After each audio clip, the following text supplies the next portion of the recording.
आज हम संगठन ढांचे के बारे में पढ़ेंगे। संगठन ढांचा क्या होता है? देखिए, संगठन ढांचा संगठन प्रक्रिया का परिणाम है। एक प्रभावी संगठन एक उद्यम की लाभदायकता में वृद्धि करता है। एक उद्यम को एक आदर्श संगठन ढांचे की आवश्यकता उसके आकार में वृद्धि या जटिलताओं में बढ़ोतरी होने पर महसूस होती है। केवल वे उद्यम इसके अपवाद हैं जो एक दीर्घकालीन विशिष्ट ढांचा बनाकर आगे बढ़ते हैं। फिर भी ये समझ लेना अति आवश्यक है कि ऐसी स्थिरता उपक्रम के लिए अहितकर साबित होगी। तो कुल मिलाकर हमें ये देखना है कि संगठन ढांचा होता क्या है। जैसा हमने इसके मीनिंग में पढ़ा था कि संगठन क्या होता है, विभिन्न व्यक्तियों व संसाधनों को इकट्ठा करना और उनमें कार्यों का बंटवारा करना। तो कार्यों का बंटवारा करने के बाद एक ऐसा चार्ट बनाया जाता है कि भी कौन व्यक्ति किसके अंडर में कार्य करेगा, हेड कौन होगा, उत्पादन से संबंधित कार्य कौन देखेगा, जो है तकनीकी विकास का प्रमुख कौन होगा, प्रशासन का कौन होगा, उत्पादन विकास का प्रमुख कौन होगा। इस तरह से जब विभिन्न प्रकार के जो उच्च स्तर के अधिकारी हैं उनके नीचे कौन कितने स्तर के अधिकारी कार्य करेंगे, उनके नीचे कौन कार्य करेगा, जब उसे इस ढंग से हम कागज पर जो है निर्धारित कर देते हैं तो उसे हम संगठन ढांचे के रूप में जानते हैं। देखिए, पीटर ड्रकर ने भी एक उपयुक्त संगठन ढांचे के महत्व पर जोर देकर कहा था कि संगठन ढांचा एक अनिवार्य माध्यम है तथा अनुपयुक्त ढांचा व्यवसाय की कार्य करने की जो क्षमता है उसको हानि पहुंचाता है और वास्तव में उसे समाप्त ही कर देता है। तो संगठन ढांचे को बतौर एक रचना जिसके अंतर्गत प्रबंधकीय तथा संचालन संबंधी कार्यों का निष्पादन किया जाता है। इसमें मनुष्य के कार्य तथा संसाधनों का संबंध स्पष्ट किया जाता है। तो संगठन ढांचा क्या होता है, जिसमें मनुष्य के कार्य और संसाधनों का संबंध स्थापित स्पष्ट किया जाएगा। यह मानवीय, भौतिक और वित्तीय संसाधनों में परस्पर संबंध तथा समन्वय स्थापित करने की अनुमति प्रदान करता है तथा व्यवसायिक संस्थान को वांछित लक्ष्यों को प्राप्त करने के योग्य बनाता है। एक फर्म का संगठन ढांचा एक संगठन चार्ट द्वारा जो है हम दिखा सकते हैं। तो प्रबंध का विस्तार संगठन ढांचे को विस्तृत रूप प्रदान करेगा। प्रबंध के विस्तार से तात्पर्य है एक पर्यवेक्षक द्वारा अपने कितने अधीनस्थों का प्रभावपूर्ण ढंग से पर्यवेक्षण किया जा सकता है। तो ढांचे में यह प्रबंध के स्तर का निर्धारण करता है। एक व्यवसायिक उपक्रम का उपयुक्त संगठन ढांचा संप्रेषण प्रवाह को निर्बाध होने का आश्वासन देता है। यानी जब हम सभी व्यक्तियों के आपस में संबंध स्थापित कर देंगे तो ऐसा ढांचा तैयार होगा कि कौन व्यक्ति किसको आदेश देगा, किससे आदेश प्राप्त करेगा, शिकायत और सुझाव किस ढंग से चलेंगे। तो संप्रेषण ढांचा जो है, संप्रेषण प्रवाह जो है ऐसा तैयार हो जाएगा कि उसमें किसी प्रकार की रुकावट पैदा नहीं होगी। तो संगठन उपक्रम को ऐसा ढांचा प्रदान करता है जिससे वह एक एकीकृत इकाई के रूप में विभागों तथा व्यक्तियों के उत्तरदायित्व को नियमित व समन्वित करने में सामर्थ्यवान होता है। ऐसे जो है हम किसी भी संगठन ढांचे को बनाते हैं। इसे उदाहरण से भी हम समझ सकते हैं। जैसे किसी ने ट्रैवल एजेंसी खोली, ट्रैवल एजेंसी की सफलता ग्राहक और ट्रैवल एजेंसी के कर्मचारियों के बीच तालमेल पर निर्भर करेगी। तो इस उद्देश्य को प्राप्त करने के लिए उन्होंने संचालन, बिक्री, प्रशासन जैसे कार्यों के आधार पर एजेंसी के पूरे कार्य को 3 भागों में विभाजित कर दिया। संचालन में ट्रैवलर काउंसलर, आरक्षण और टिकट और ग्राहक देखभाल शामिल है। बिक्री में लेखा कार्यालय शामिल है। प्रशासन में बुक कीपर, कैशियर और उपयोगिता कर्मी शामिल हैं। तो कार्य के आधार पर काम के इस विभाजन के परिणाम स्वरूप जो अधिकार और जिम्मेदारी की रेखा निर्दिष्ट करने वाली संगठनात्मक संरचना हुई है और इसे ही हम संगठनात्मक ढांचा कहते हैं। यानी विभिन्न व्यक्तियों में कार्य का बंटवारा करना, कौन व्यक्ति कैसे जो है आदेश प्राप्त करेगा, किससे आदेश देगा, संचार प्रवाह किस प्रकार होगा, किसके प्रति उत्तरदायी होगा, तो वो संगठन ढांचा कहलाता है। ये 2 प्रकार का होता है, कार्यात्मक संगठन ढांचा और प्रभागीय संगठन ढांचा। कार्यात्मक ढांचे की संरचना समस्त कार्य को बड़े बड़े कार्यात्मक विभागों में वर्गीकृत करके की जाती है। अर्थात समान प्रकृति के सभी कार्यों को संगठन के एक भाग में रखकर एक समन्वयकर्ता अध्यक्ष के अधीन कर दिया जाता है। सभी विभाग समन्वय प्रधान को रिपोर्ट करते हैं। जैसे एक निर्णायक प्रतिष्ठान में मुख्य कार्य का विभाजन उत्पादन, क्रय, विपणन, लेखा और कार्मिकों के रूप में होगा। जैसे कोई मैन्युफैक्चरिंग इंडस्ट्री है तो वो अपने कार्य का विभाजन प्रोडक्शन में, परचेज में, मार्केटिंग में, अकाउंट्स में और लेबर डिपार्टमेंट के रूप में करेगी, और ये विभाग आगे उपवर्गों में विभाजित कर दिए जाएंगे।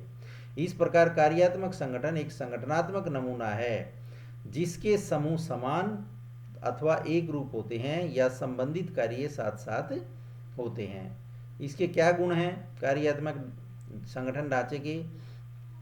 कार्यात्मक ढांचा व्यवसायिक विशिष्टीकरण को प्रेरित करता है, यानी जो व्यक्ति जिस कार्य के लिए उपयोगी है उसे वही विशिष्ट कार्य दिया जाए, क्योंकि ये विशिष्टीकरण पर बल देता है। कर्मचारी विभाग के अंतर्गत एक ही कार्य को जब बार बार करेंगे तो उनकी कार्य करने की विधि जो है उन्नतशील बनती है।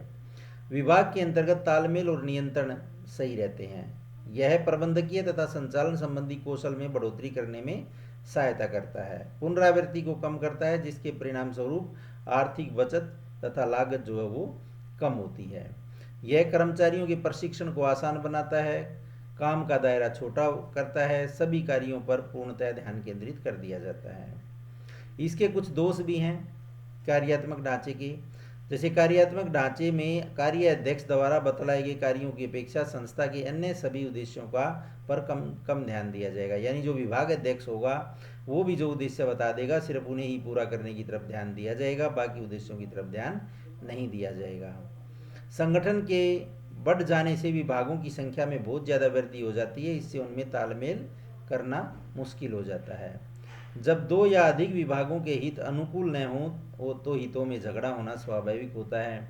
जैसे विक्रय विभाग की ग्राहकता होती है, डिजाइन पर बल देना उत्पादन में परेशानियां जो खड़ी कर सकता है, क्योंकि सेल्स डिपार्टमेंट कहेगा भी अच्छे डिजाइन की वस्तुएं बनाओ, ग्राहकों को संतुष्ट करना है, और प्रोडक्शन डिपार्टमेंट कहेगा ये हम नहीं कर पाएंगे। तो इस प्रकार के मतभेद संगठनात्मक ढांचे में हो सकते हैं। इसमें अस्थिरता की स्थिति उत्पन्न हो सकती है, जैसे कि एक ही चातुर्य ज्ञान के आधार पर मनुष्यों में जो है संकीर्ण साक्षेप महत्व पनप सकता है, जिससे किसी अन्य विचारधारा को महत्व देने में कठिनाई हो सकती है, यानी हर व्यक्ति अपने आप को ही निपुण मानता है। तो इसकी उपयुक्तता कहाँ है? यह उन संस्थाओं के लिए ज़्यादा उपयोगी है जो आकार में बहुत बड़े होते हैं तथा जहाँ क्रियाओं में विविधता होती है तथा संचालन में उच्च कोटि के विशिष्टीकरण की आवश्यकता होती है। यानी बड़ी संस्था होनी चाहिए, विशिष्टीकरण की आवश्यकता होनी चाहिए, कार्य कई प्रकार के होने चाहिए, ऐसी संस्थाओं के लिए उपयोगी होता है। इस तरह से हम जो कार्यात्मक संगठन ढांचा है उसका ये ऐसे उसे दिखा सकते हैं। ऊपर प्रबंध संचालक होगा, फिर मानव संसाधन विभाग, विपणन विभाग, खोज एवं विकास विभाग, क्रय विभाग, ऐसे जो है हम इस संगठन को ढांचे को दिखा सकते हैं। उसके बाद आता है प्रभागीय संगठन ढांचा। बहुत से विशाल संगठनों ने जो विविध प्रकार की गतिविधियों में लिप्त होते हैं अपने आप को सरल तथा मूलभूत कार्यात्मक ढांचे से अलग प्रभागीय संगठन ढांचे में पुनर्गठित किया है। उन्हें ये सूट नहीं किया जो कार्यात्मक था, जो उनकी गतिविधियों के लिए ज़्यादा उपयोगी था। इस संगठन के ढांचे का रूप उन उद्यमों के लिए वास्तव में सही है जो एक से अधिक उत्पादों की बाजार में पूर्ति करते हैं। इसका कारण यह है कि प्रत्येक संगठन बहुत से सजातीय कार्यों को संपन्न करता है तथा विभिन्न प्रकार के उत्पादों में विविधता लाता है, क्योंकि उठती हुई जो महान जटिलताओं में सहयोग करने के लिए अधिक विकसित ढांचागत डिजाइन की आवश्यकता होती है। प्रभागीय ढांचे में प्रत्येक व्यवसायिक इकाई तथा प्रभाग का संगठन ढांचा समाविष्ट होता है। प्रत्येक इकाई में एक प्रभागीय विभाग होगा जो कार्य के निष्पादन के लिए उत्तरदायी होगा तथा इकाई पर उसका अपना आधिपत्य होगा। जनशक्ति का वर्गीकरण विभिन्न निर्मित उत्पादों के आधार पर किया जाएगा। प्रत्येक प्रभाग में बहुत से कार्य होंगे, जैसे उत्पादन, विपणन, वित्त, क्रय आदि, और सभी संयुक्त लक्ष्य की प्राप्ति हेतु काम करेंगे। प्रत्येक प्रभाग अपने आप में सक्षम होगा, जिससे उत्पादन से संबंधित सभी कार्यों में निपुणता विकसित होती है। दूसरे शब्दों में हम कह सकते हैं कि हर प्रभाग कार्यात्मक ढांचे की ओर अभिमुक्त होता हुआ प्रतीत होता है। यानी कि जब बहुत सारी वस्तुएं एक कोई संस्था पैदा करती है तो अलग अलग वस्तु के लिए अलग अलग प्रभाग जो है स्थापित कर दिया जाता है, और फिर उस प्रभाग के अंदर फिर अलग से संगठनात्मक ढांचा बनाया जाता है, और सब मिलकर एक निश्चित लक्ष्य की प्राप्ति की तरफ आगे बढ़ते हैं। जबकि प्रभाग का प्रबंध प्रभाग के लाभ अथवा हानि के लिए उत्तरदायी होता है, और उदाहरण के लिए एक विशाल कंपनी के प्रसाधन, वस्त्र आदि प्रभाग हो सकते हैं। जैसे कोई कंपनी प्रसाधन का की सामग्री बनाती है, वस्त्र की सामग्री भी बनाती है, तो एक प्रसाधन विभाग प्रभाग हो जाएगा, एक वस्त्र प्रभाग हो जाएगा, और फिर दोनों अपने नीचे अलग अलग संगठनात्मक ढांचा बनाएंगे। अब इसके क्या गुण होते हैं? प्रभाग अध्यक्ष की उत्पाद विशेषीकरण उसकी प्रवीणता को विकसित करते हैं, जिससे वे उच्च पदों पर पदोन्नति के लिए तैयार हो जाते हैं, क्योंकि वे किसी विशेष उत्पाद से संबंधित सभी कार्यों का अभ्यास कर लेते हैं। ये जो है ऐसे हम जो है प्रभाग जो संगठनात्मक ढांचा उसको दिखाते हैं। जैसे एक संस्था है वो प्रसाधन, परिधान, कपड़े का, पादुका का और चर्म सुरक्षा का कार्य करती है। उसके नीचे फिर अलग अलग हर जो डिपार्टमेंट होगा, हर प्रभाग होगा, उसके नीचे फिर अलग से जो है विभाग अलग अलग होंगे। मानव संसाधन, विपणन, खोज एवं विकास और क्रय विभाग, हर डिपार्टमेंट में ये होंगे। फिर इनके नीचे आगे कर्मचारी और जो श्रमिक वगैरह हैं वो होंगे। इस ढंग से जो है ये अपने आप में स्वतंत्र होगा, ये विभाग अपने आप में स्वतंत्र होगा, ये प्रभाग अपने आप में स्वतंत्र होगा, और ये अपने आप में स्वतंत्र होगा, और सब मिलकर जो प्रबंध संचालक के उद्देश्य हैं उनको पूरा करने की कोशिश करेंगे। तो दूसरा फायदा इसका क्या है? प्रभाग अध्यक्ष लाभ के लिए जवाबदेह होते हैं। हर प्रभाग अध्यक्ष जो है अपने प्रभाग में लाभ कमाने के लिए जिम्मेदार होंगे। किसी भी प्रभाग से संबंधित लागत तथा आज की गणना आसानी से की जा सकती है तथा उसे निर्धारित आय की गणना जो है आसानी से की जा सकती है तथा उसे निर्धारित की जा सकती है कि इससे कार्य निष्पादन की गणना को सही आधार मिल सकता है। यानी हर विभाग के आय और व्यय का लेखा जोखा अलग रखा जाता है, जिससे उसकी लाभ हानि का पता चल जाता है। हर विभाग एक स्वतंत्र इकाई होने के कारण प्रत्येक प्रभाग शीघ्र निर्णय ले सकता है। जैसे ये अपने आप में स्वतंत्र है, ये अपने आप में स्वतंत्र है, ये अपने आप में स्वतंत्र है, इसलिए ये निर्णय आसानी से ले सकते हैं। नई उत्पादन इकाई आरंभ करने के लिए प्रत्येक प्रभाग प्रधान तथा कर्मचारियों की नियुक्ति मात्र की आवश्यकता होती है तथा इसमें वर्तमान इकाइयों की तरफ से कोई बाधा नहीं आती।